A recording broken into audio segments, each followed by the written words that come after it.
আসসালামু আলাইকুম। আশা করি সবাই ভালো আছেন। আমিও ভালো আছি আলহামদুলিল্লাহ। তো আপাদের বাড়ি থেকে আজকে আমি আমাদের বাড়িতে চলে যাব। এই কারণে আমরা সকালবেলা একটু ঘুরতে বের হয়ে গিয়েছিলাম। ঘুরতে বের হওয়া বলতে নতুন বউ দেখতে যেতে চাচ্ছিলাম। তো এইজন্য আমরা ভাবছিলাম যে নতুন বউয়ের জন্য একটা লাল শাড়ি নেব। তো অনেকক্ষণ ধরে খোঁচাখুচি করে পছন্দ হচ্ছিল না, যদিও গ্রামের ভিতরে, এই জন্য আমি আমার পছন্দ মতো পাচ্ছিলাম না। অনেকগুলো দেখছিলাম একটু লালের ভিতরে, যেহেতু নতুন বইয়ের জন্য নেব।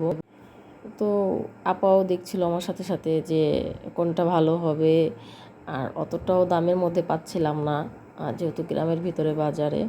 তো যাই হোক, এরপরে ঘুরে বাড়িতে চলে আসছি, কারণ আজকে আমি আমাদের বাড়িতে চলে যাব। আর ওখানে যাওয়ার কারণ হচ্ছে কিছুদিন আগে আমার বোনের মেয়ের বিয়ে হলো, তো তাদের বাড়ি থেকে মেহমান আসবে, তো তার জন্য আবার যাওয়া। তো আমি তো ঢাকা চলেই আসবো। ঢাকা তো আর আসা হলো না, কেননা মেহমান যেহেতু আসতেছে, তো তারা না যাওয়া পর্যন্ত তো আর আমি আসতে পারবো না। এই জন্য আমি টুকিটাকি আমার প্যাকেটগুলো করে নিচ্ছিলাম। তোমরা দেখতেই পাচ্ছ, কারণ আমার এই যে প্যাকেট করা হয়ে গেছে। আর এগুলো হচ্ছে আমার বড় আপার যে ছেলে, ও এনে দিয়েছে।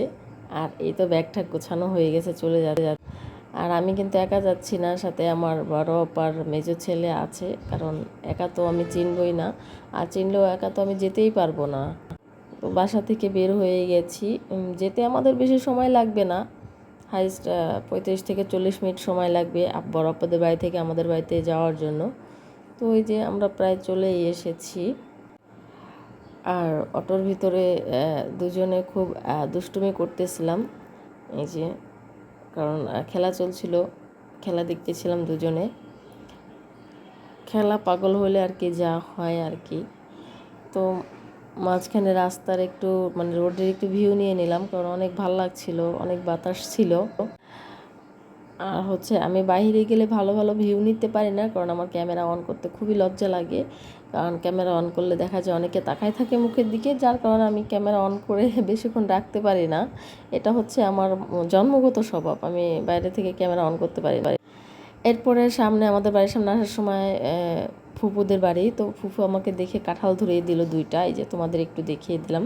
কেননা আসার পরে বেড়ানোর সময় পাইনি ফুপুদের বাড়িতে, যার কারণে চাইনি দেখে যে জোর করে 2টা কাঁঠাল দিয়ে দিয়েছে। আর এই যে বাড়িতে চলে আসছি, এটা হচ্ছে আমাদের কাচারি ঘর।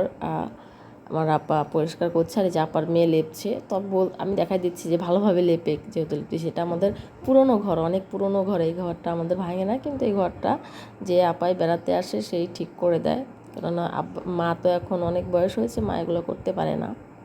তো পুরনো ঘরটা মাঝে মধ্যে আমার আপারা এসে লেপে ঠেপে অনেক পরিষ্কার করে দিয়ে যায়। যদি আমিও লিখতে পারি, কিন্তু এতটা ভালো পারি না, কারণ আমার তো এগুলো চর্চা খুব কম হয়। আগে কয়েকবার করা হয়েছিল, তো আমি পারি না দেখে আপাই করছে। আর আজ আমার বোনের মেয়েও তো পুরো দমে লেগে গেছে, ও যতটুকু পারে আমি ততটুকু পারি না। আর এই যে রাতে চলছে পিঠা বানানোর ধুমধাম, কারণ রাত পোহালে মেহমান চলে আসবে, তো রাত ভোর অনেক কাজ চলছে। আর এখানে এই যে মশলা ব্লেন্ডার চলছে, আমি করছি। যদি এটা দিনের ফুটেজ, কিন্তু ঘরের ভিতরে অন্ধকার। আমার আর এক আপাও আছে সাথে, ওরা দেখতেই পাচ্ছে, এই যে আপা ভরে দিচ্ছে আর আমি শুধু ব্লেন্ডার করছি, যেহেতু আমার এক হাতে ক্যামেরা আর এক হাত দিয়ে ব্লেন্ডার করা। এই যে সবাই কাটাকাটির জন্য প্রস্তুত আছে। আরেক আপা গোশ পরিষ্কার করছে।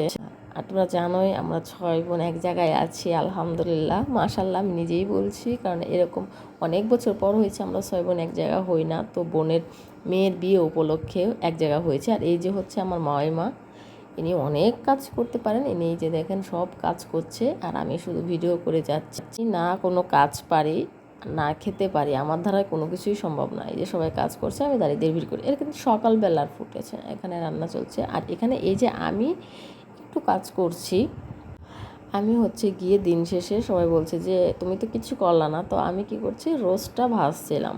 তো ভাজতে গিয়ে আমার অবস্থা একদম নাজেহাল। তো আজকের ভিডিওটা এই পর্যন্ত, এটার আরও ভিডিও আছে, সাথে থাকো সবাই, আল্লাহ হাফেজ।